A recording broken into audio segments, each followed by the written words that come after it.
Namo Vishnu Padaya Krishna Prasthaya Bhuttate Shrimate Bhaktivedanta Swami Iti Namade Namaste Saraswati Devi Gauravani Prachayane Nirvishesha Sunyavadi Prasthata Deshatarine. Hare Krishna. Hare Krishna. My name is Govinda, and I would like to thank all of you for coming out today on this wonderful special feast we have today, this Sunday program.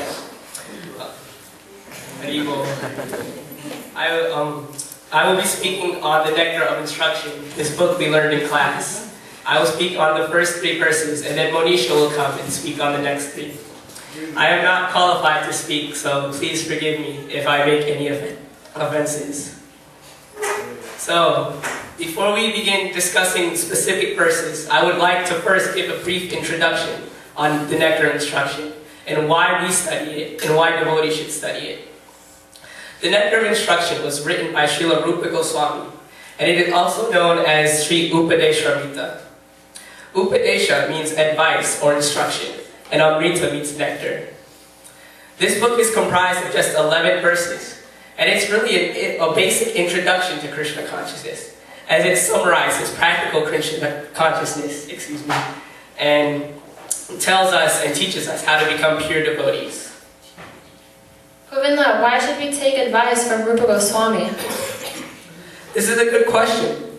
In order to understand Sri Upadeshamrita, we must first glorify its author, Srila Rupa Goswami.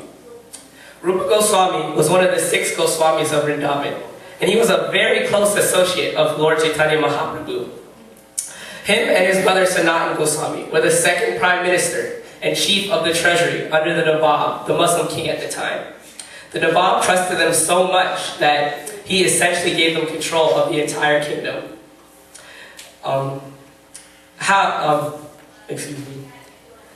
Some people may question, how can these munis, these rishis, and these sages give us practical advice on Krishna consciousness if they're living in forests aloof from the material world?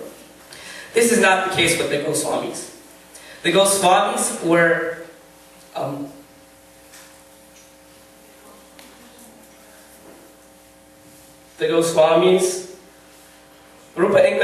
Rupa and Sanatan Goswami served as the 2nd Prime Minister and the Chief of the Treasury.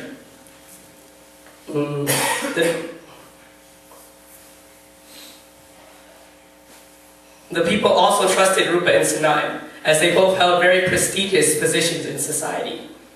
So, how can we understand success? Success means to be well respected among your circle of peers. The Goswamis, in this way, they were leaders of their social circles. For various reasons, people can respect you. Your wealth, your charisma, or your contributions to society. Rupa and Sanatan Goswami, they wrote over 1 million Sanskrit literature verses on Krishna consciousness and devotional service. But who has the time to read 1 million verses? Can we summarize it in a nutshell? In this way, Rupa Goswami is like a Harvard professor, teaching a beginner student basic knowledges. This is the Nectar of Instruction. We start off in verse 1 on a neophyte platform, with a person still struggling to control their senses. And we end up in Radhakunda, the spiritual world, in just 11 verses. This is the Nectar of Instruction. So now, does everyone understand the importance of this book? Yeah.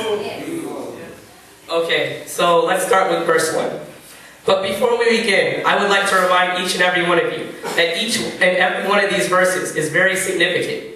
And someone more qualified could possibly speak hours and hours on end on just one verse. But today, I will just speak and share some of my realizations and discuss certain points in particular. Please forgive me for not going into so much detail. Okay, text 1. A sober person who can tolerate the urge to speak, the mind's demands, the actions of anger, and the urges of the tongue, belly and genitals, is qualified to make disciples all over the world.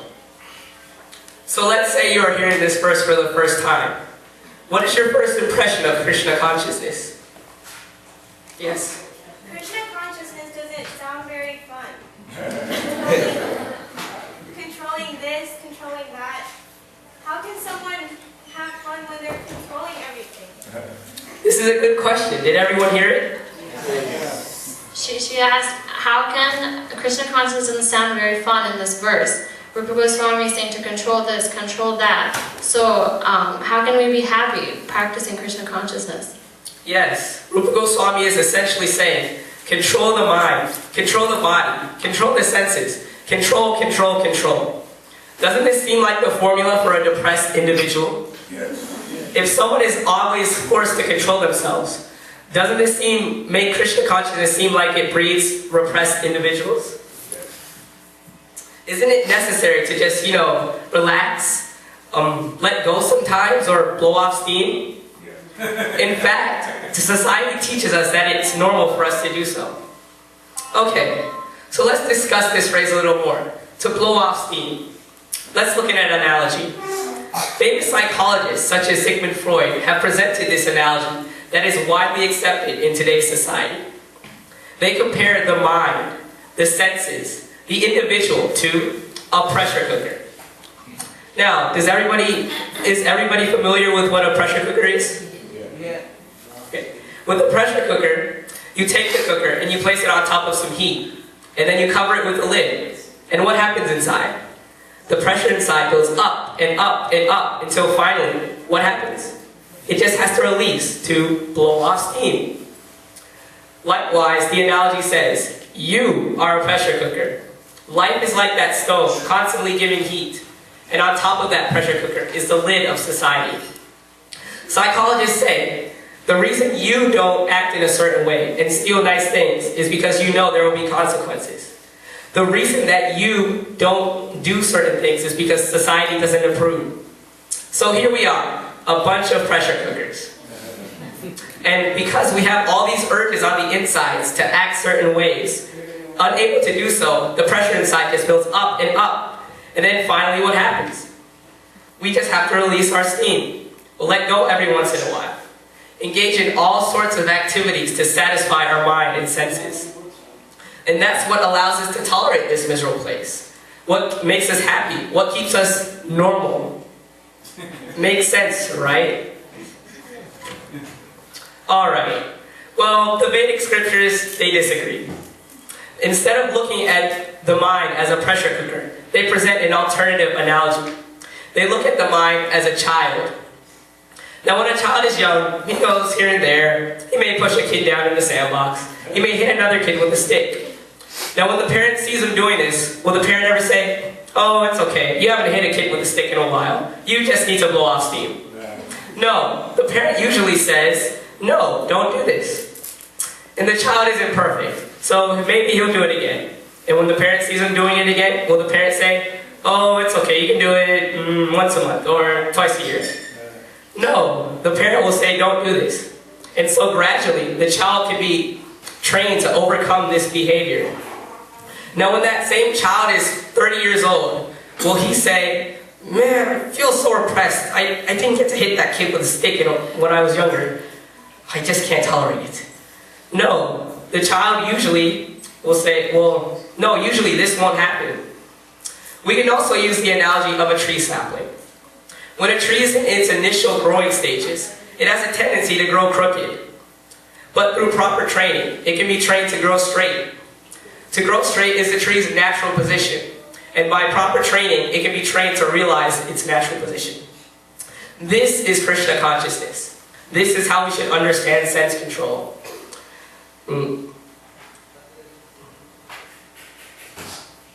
It is not to be done artificially, but through proper training, we can realize our original position as pure souls, as servants of Krishna. So, let us now look at how Rupa Goswami is recommending us to control these senses. Number one, the urge to speak. The best way to control this is to constantly speak about Krishna and remember Krishna. Artificially, you try and do a vow of silence, but this won't work, it's temporary. Number two, the mind. Krishna is like the sun, and mind is just like darkness. If the sun is present, there is no question of darkness. The yogic process of clearing the mind of all thoughts is artificial and temporary. So, with the way we can put the mind in Krishna's service is constantly thinking of Krishna and his pastimes. 3, anger. Once, Lord Chaitanya became so angry with Jagai and Madai because they struck Lord Nityananda Prabhu. The point is that we can also use anger in Krishna service if we direct it towards blasphemers of the holy name. Next, the urges of the tongue. The tongue desires nice tasting food, so we can control the tongue by giving it constantly nice tasting prasadam. And the belly. Occasionally we observe fasting days, and this is a good way to control the belly. And lastly, the urges of the genitals. The genitals can too be used in Krishna service by using them to beget Krishna conscious children. Okay. Now, with just verse 1, where has Rupa Goswami put us? For one who understands this verse and successfully applies it, he is already a Goswami. Goswami means a master of the senses. And now let's read verse 2.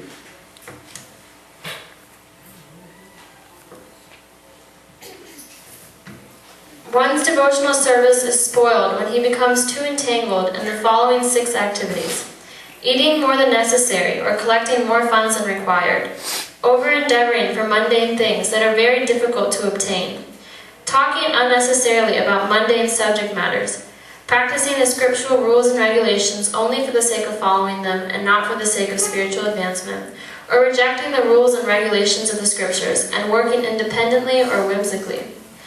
Associating with worldly-minded people who are not interested in Krishna consciousness and being greedy for mundane achievements. And text 3 goes along with text 2. There are 6 principles favorable to the execution of pure devotional service: being enthusiastic, endeavoring with confidence, being patient, acting according to regulative principles, abandoning the association of non-devotees, and following in the footsteps of previous acharyas. These 6 principles undoubtedly assure the complete success of pure devotional service. Now the next 2 verses discuss what is favorable and what is unfavorable for our Krishna consciousness. So here is the next instruction from Rupa Goswami. Accept what is favorable and reject what is unfavorable. So we'll try and look at these 2 verses together. First, what is unfavorable? Rupa Goswami mentions 3 things: eating more than necessary or collecting more funds than necessary, over-endeavoring for mundane things, or being greedy for mundane things. These all have a common theme. Can anyone see what it is? Yes, greed.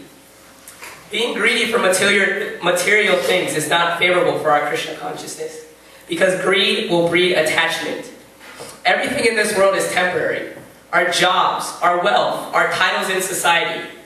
At the time of death, none of these have any value. If we are distracted in our lifetime by this greed, by these desires to have the most wealth, to be the CEO of this, the president of that, if we focus our energies on these temporary, mundane achievements, it will be hard to remember Krishna. So, what is the purpose of greed? To ensure in the future that we have our sense gratification. That is the only purpose of greed in the material world. And actually, it has negative effects. Because of all the greed in the world, there is so much scarcity of food and resources, and people are suffering. This is why Prabhupada recommends simple living and high thinking. Now to clarify, does this suggest that devotees should actually be jobless, should have no money, should not be successful? Actually, even greed can be used in Krishna service. Everyone should be greedy for Krishna, greedy for his service. If we have a nice position in society, we gain respect like Rupa Goswami, and we can use this position to preach. If we have nice wealth, we can support the temple and the devotees in our families. Even a king can practice this simple living and high thinking if he has the right consciousness. So now, let's see the last 3 things. Rupa Goswami says it's unfavorable to talk about unnecessary subject matters, which is called prajalpa. We have touched upon this in the first verse, when we were talking about controlling the urge to speak. He also says to follow scriptural rules and regulations just for the sake of following them, and not because you know what they are doing. And association with worldly-minded people, meaning non-devotees. In the next verse, he says it's favorable to follow rules and regulations and abandon the association of non-devotees. So the same points are being emphasized. Now, Why are rules and regulations important? To follow them for the sake of following them means we do not know their purpose. The purpose of regulations, or any pujas, or rituals, is simply for our purification. We cannot understand Krishna, or realize the spiritual world in our contaminated conditions. Rules and regulations are meant to purify our heart, to help us in our devotional service. We find so many so-called spiritual teachers who put aside rules and regulations and teach whimsically. These teachers wash away the teachings of the Vedas.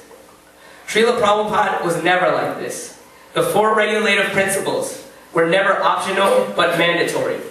And each principle is directly beneficial for our spiritual lives. There are 4 pillars of religion that hold up our spiritual life. When we engage in killing animals and eating animal flesh, we bring down one of these pillars, the pillar of compassion. When we engage in gambling, the cheating propensity is heightened, and what are we sacrificing? The second pillar, the pillar of honesty and integrity. When we engage in unrestricted sex life, the third pillar falls, cleanliness, not only of the body, but of the mind as well. And when we engage in intoxication, the 4th pillar falls. Now, what is the 5th principle that devotees always follow? Chanting 16 rounds of the Maha Mantra. Now, these principles, Srila Prabhupada was always strict on, because he knew that they were imperative for spiritual advancement. Association with devotees, avoiding the association of non-devotees. We will be speaking further on this topic in the next verses. But to summarize this point, if one wants to be successful in material life, what's the best thing he can do? Yes, associate with people successful in material life. If one wants to be successful in spiritual life, he follows the same thing, associating with people in spiritual life. I will conclude my part with just the last 3 points Rupa Goswami says are favorable for our spiritual lives. Being enthusiastic, endeavoring with confidence, and being patient. Becoming a pure devotee, attaining Krishna Bhakti, this does not happen overnight. There is some level of patience that is required. We are not going to be perfect. We are bound to mess up, to face many obstacles. But it is not hopeless. In fact, this process is full of hope.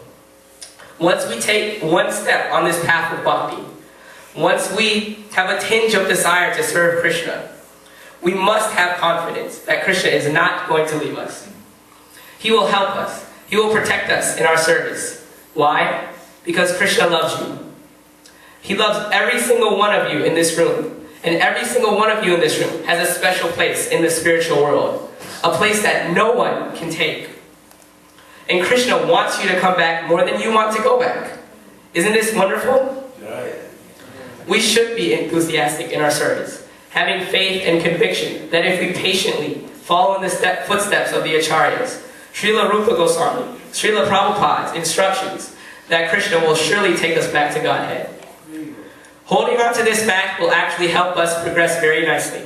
So, thank you very much. I'll conclude here and let Monisha come and discuss the last verse.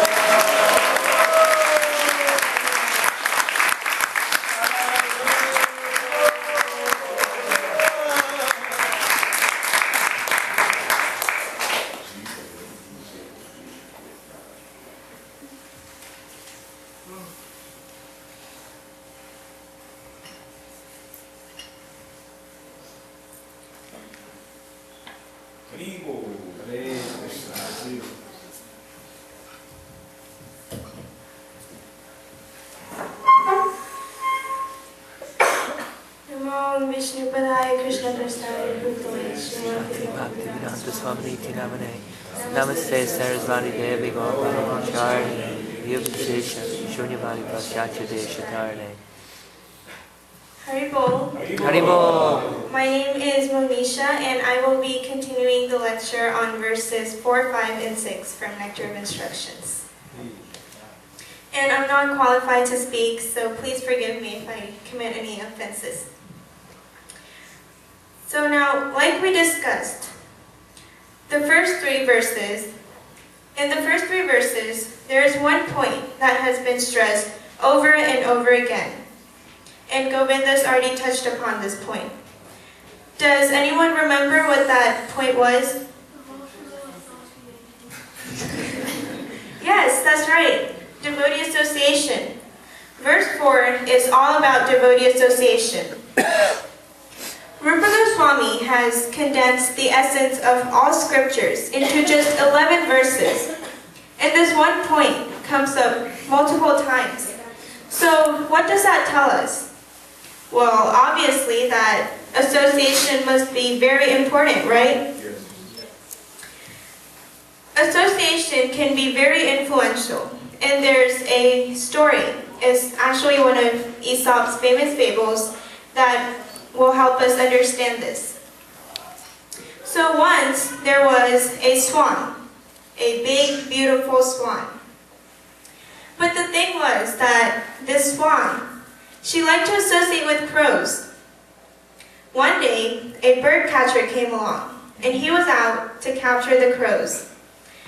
But by mistake, this bird catcher also captured the swan along with the crows. As he was walking back, the swan spoke to him, and she said, "Hey, why have you captured me? I'm not a crow. Can't you see the difference?" The bird catcher stopped, and he thought about it for a minute. Then he replied to the swan, and he said, "You're guilty by association." Guilty by association. Has everyone heard of this phrase? Yes. There are also many other similar English phrases that convey the same message. If you lie down with dogs, you get up with fleas. Birds of a feather flock together. All of these sayings convey a similar message. Association can be very influential to our actions, our behavior, our consciousness. This is a well-known fact, and Rupa Goswami expands on it in this verse. So I'll just read the verse. Offering gifts in charity, accepting charitable gifts, revealing one's mind and confidence, inquiring confidentially, accepting prasadam and offering prasadam are the 6 symptoms of love shared by one devotee and another. In this verse, Rupa Goswami defines what is association. He characterizes it by 6 activities that are prevalent in all social relationships. For example, let's look at a business person. Now, who does a business person normally associate with? Yes, that's right. A business person will normally associate with other business people.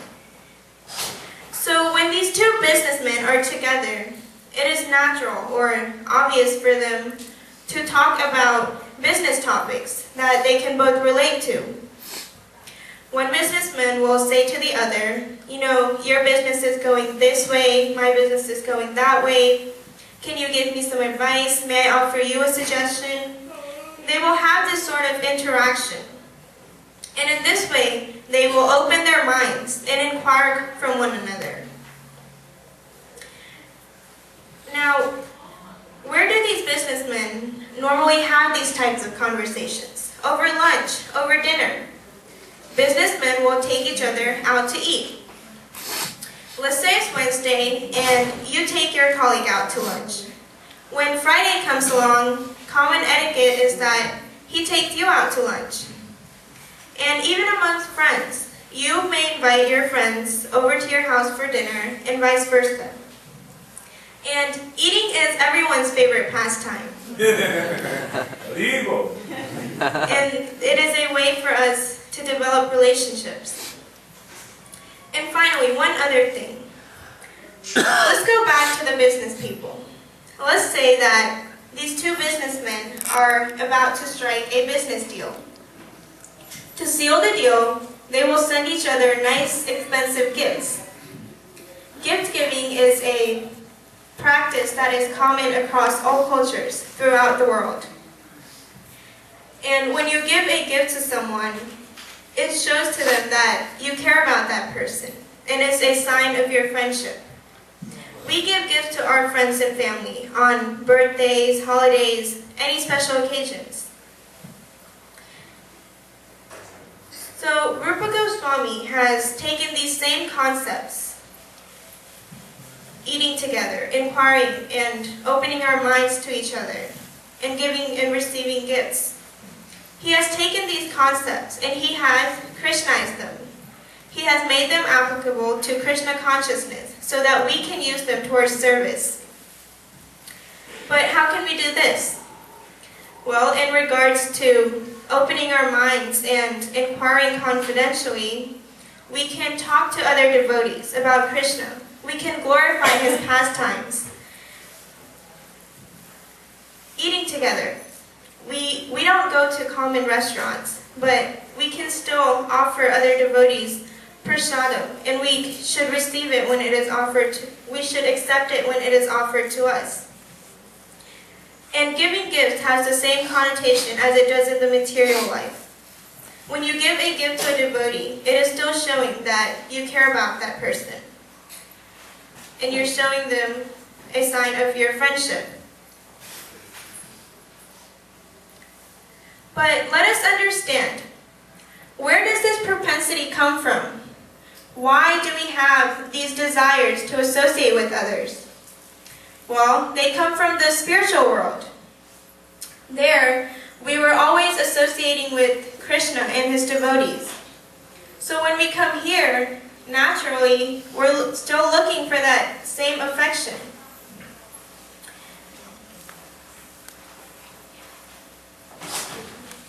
So as you can see, association is really not an option because it is the nature of the soul to associate with others. If we choose not to associate with devotees, if we think that we can live our spiritual lives away from devotees, then we are being foolish. Because if we choose not to associate with devotees, then we will be forced to associate with non-devotees. And in the association of non-devotees, it is very difficult to follow the regulative principles, and we will inevitably fall down. So we should not think that this need for affection, this desire, will prevent us from being successful in our spiritual lives. Actually, association should elevate us, not degrade us. Prabhupada says in the purport that if we engage in these 6 things, these 6 activities, then you are guaranteed to go back to Godhead. That is the power of devotee association. Prabhupada has created ISKCON only for the purpose of facilitating these 6 things. You can see in all of our programs that this is all we're doing, these 6 activities. Now, one last point to conclude this verse. Rupa Goswami has told us previously to reject the association of non-devotees and only to accept the association of devotees.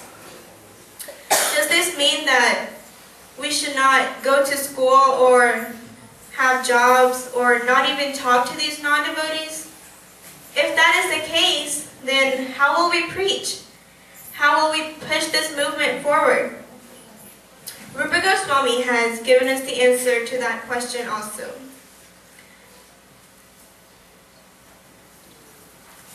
He has established that association is a give and take process. It is important to give our association to non-devotees, but not to take their association. How can we do this? In regards to opening our minds and inquiring from them, we should talk to these non-devotees about Krishna. We should give them the philosophy.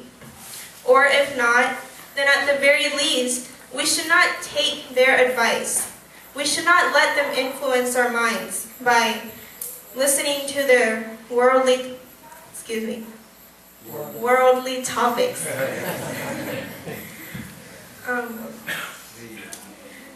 We should always be willing to give non-devotees prasadam, but we should not accept their unoffered food. And the last thing, we don't need to accept gifts from non-devotees. You know, for them it's very common to give wine bottles and other things that may be inappropriate for aspiring devotees. But we can always give them spiritual gifts, the best being the holy name. You can easily give the holy name to anyone. In this way, or in these ways, we can be a part of the material world, but still maintain our spiritual lives. Does this make sense? Yes. So let's read verse 5. One should mentally honor the devotee who chants the holy name of Lord Krishna. One should offer humble obeisances to the devotee who has undergone spiritual initiation, diksha, and is engaged in worshipping the deity. And one should associate with and faithfully serve the pure devotee who is advanced in undeviated devotional service, and whose heart is completely devoid of the propensity to criticize others. Okay, so we have just discussed what is devotee association. Now, Rupa Goswami is speaking further on the different types of devotees that we associate with. Devotees can be on different levels of advancement due to their, devotees can be on different levels due to their advancement in spiritual life. So here, Rupa Goswami has classified devotees into 3 categories. The neophyte devotee, which is the Kanishta Adhikari, the pure devotee, the Uttama Adhikari, and the devotee in between these 2 stages, who is on the middle platform, the Madhyam Adhikari. There are certain qualities for each. The Kanishta Adhikari is on the beginner stage of advancement, and he has just a little faith in the process, in Krishna. He may have first initiation even, but he is just starting out on the spiritual path. The Madhyam Adhikari actually has firm faith, but he is not able to successfully convince others.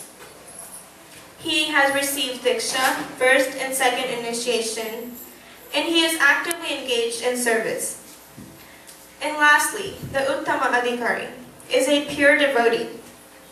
Now, what are some characteristics of a pure devotee? Can anyone name some?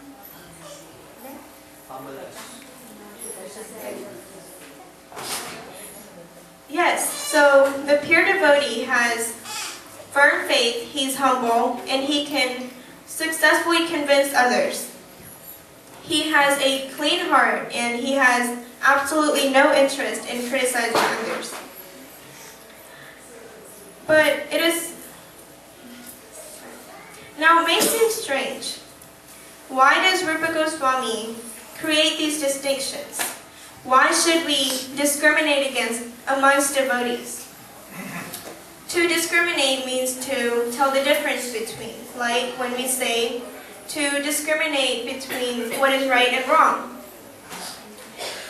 Sometimes the word discriminate can have a negative connotation, but here we are not discriminating against certain devotees.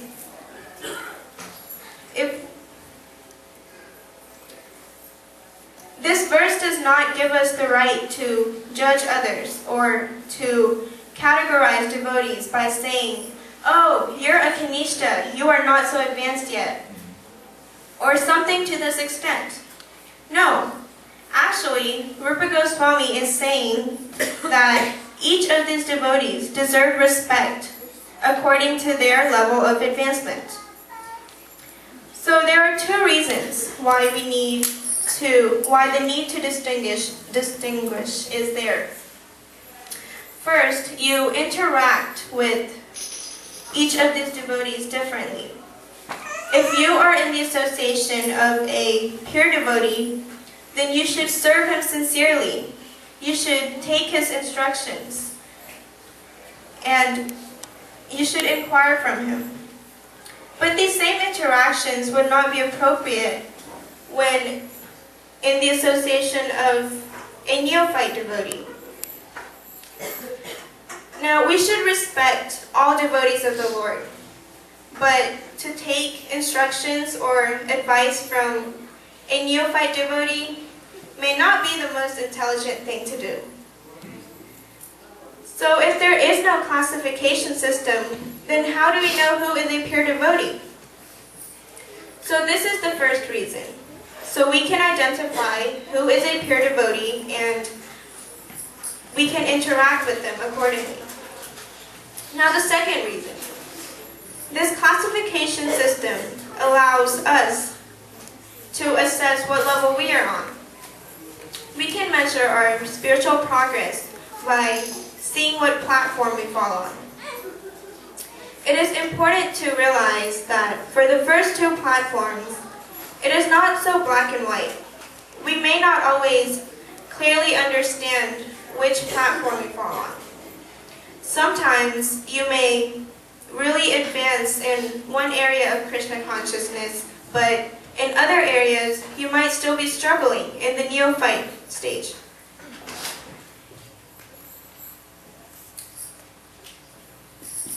But what is more obvious? Who is a pure devotee?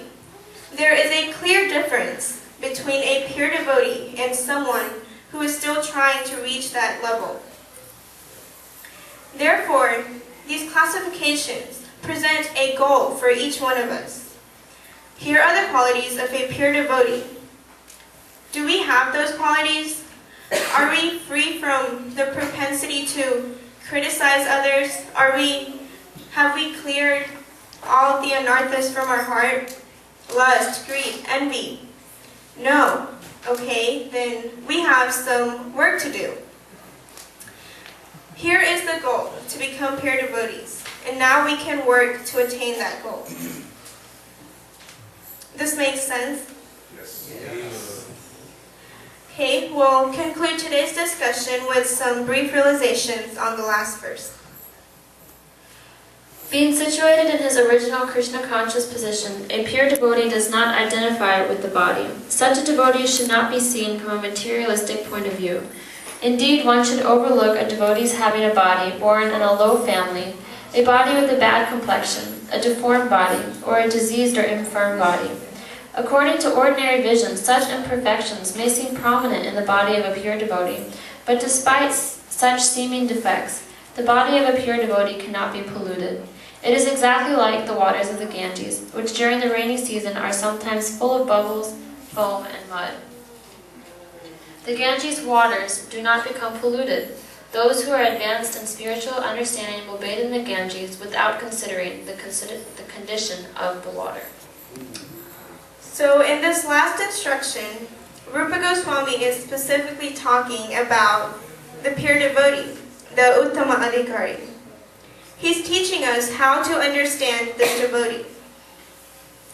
There is an analogy given that compares the pure devotee to the Ganges. During the monsoon season, the Ganga may seem very unclean and it may be filled with mud. But we know that the waters of the Ganga are always pure, and if we bathe in them, then our bodies will become purified. So we do not judge the Ganga based on its external appearance. This same idea applies for a pure devotee. Rupa Goswami writes that the pure devotee does not identify himself with the body, nor should devotees identify a pure devotee based on their body. Even if the external body is diseased, deformed, has a bad complexion, or is of a lower birth, we must understand that the body of a pure devotee is still pure. This is an important point Rupa Goswami has made. Not only is the individual pure, but so is his body, despite anything that we may in other circumstances consider impure. We can give a few examples from our scriptures to understand this point. Prahlad Maharaj. Prahlad Maharaj was born into a demoniac family. The demigods tried to kill Prahlad Maharaj when he was in the womb of his mother because they thought that the son of the most ferocious demon in the world, would undoubtedly be a demon. But Narad Muni stopped them, and he assured them that this child was no demon. And Prahlad Maharaj, when he grew up, he was so dear to the Lord that the Lord himself saved his life and liberated his father. There are numerous examples in our scriptures of pure devotees who were from low births. Haridas Thakur was born into a Muslim family, and he was later rejected by society because he didn't follow the Muslim faith. But he was such a pure devotee that Lord Chaitanya himself named him Nam Acharya, the teacher of the holy names. It is interesting that Rupa Goswami has established this point 500 years ago, but it is still applicable today. When Prabhupada started to initiate American devotees, Russian devotees, when he started to award sannyas, giving them the qualifications to become guru, some of his godbrothers and other skeptics, they didn't approve of such things. They thought, how can someone born in a family where no one follows the regulative principles become a pure devotee? Today, some people may still question these things. How is this possible? They may still distinguish between an Indian sannyasi born into a Brahmin family and an American sannyasi. But it is not the body or the birth that determines who is a pure devotee. It is the qualities of that person. We can only identify someone as a pure devotee if that person has the qualities of a pure devotee. An American sannyasi can be just as qualified as an Indian one, and vice versa. There is one last example that we can discuss from Lord Chaitanya's time.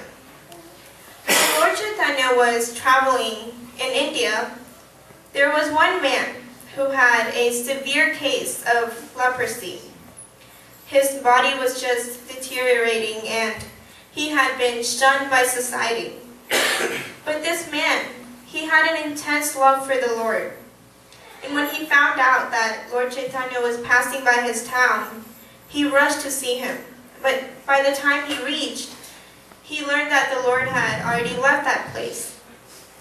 So in separation from the Lord, he began to weep, thinking of his misfortune and missing his chance to get personal darshan from the Lord. He was so miserable. And so he began meditating on Lord Chaitanya. And the Lord, being the Paramatma in everyone's heart, was so pleased to see this devotee's love for him that he immediately returned to that place where the devotee was. And not only did he give his darshan, but he also embraced this devotee, despite of his diseased body. We can understand from this that a pure devotee's body is never impure.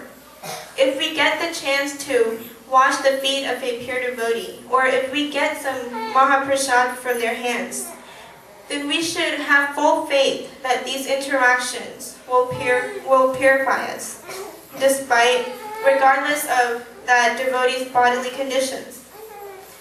So we will conclude our discussion here. Again, we have only briefly discussed these 6 verses from Nectar of Instructions, and please forgive us if we have committed any offenses. Thank you.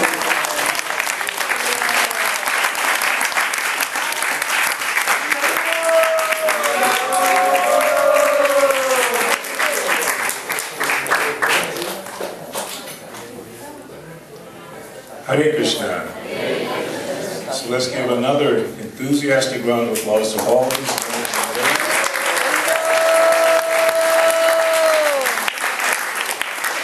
I was just thinking, I really wish your teachers were here from your school to see you.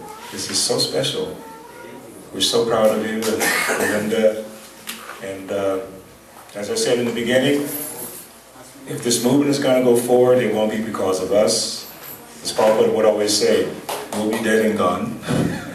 It's going to depend on you guys, but with this level of realization, would you say that the movement's going to go forward? Yeah. Good. I think you guys must be hungry. That was very weak. Will the movement go forward?